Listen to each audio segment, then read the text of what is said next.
भाई लोग एकदम हम कसम खाए कहतनी, एकदम पूरा कसम खाए कहतनी अपन कैमरामैन के रे सर मतलब तोरा पे हमार विश्वास नहीं की क्यों ना तो तारा लोग के कसम खाए कहतनी कि हम जॉब से 6 मिनट के वीडियो देखले बानी नु, तब से हम दिन भर में रात भर में 500 हाली।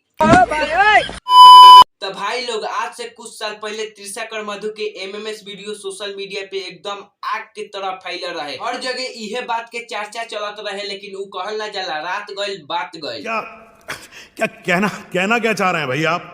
समझ में ना आयल। हमार कहे के मतलब जन बीत गइल उ बीत गइल।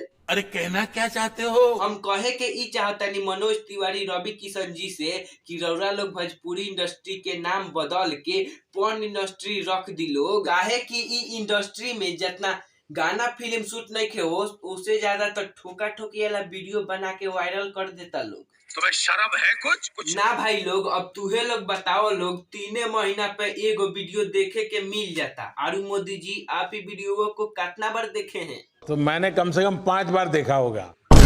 5 बार मतलब कि आधा घंटा से देख रहे हैं आप मोदी जी। भाई लोग अब मोदियो जी देख लेलन तो तू लोग कहला बाकी रह लोग, तो तू हो लोग वीडियो के लाइक कर लोग, चैनल के सब्सक्राइब कर लोग, और डिस्क्रिप्शन के नीचे डालोग हमारे इंस्टाग्राम के लिंक हुई ओ पे क्लिक कर लोग, आप फॉलो कर लोग, हमारे लगे मैसेज कर लोग कि ई वीडियो थोड़ा बैठा दीजिए ना, हम बैठा देम। आ याद से ई वीडियो क्रोम कहूँ ना मिली, ई वीडियो तो हमारे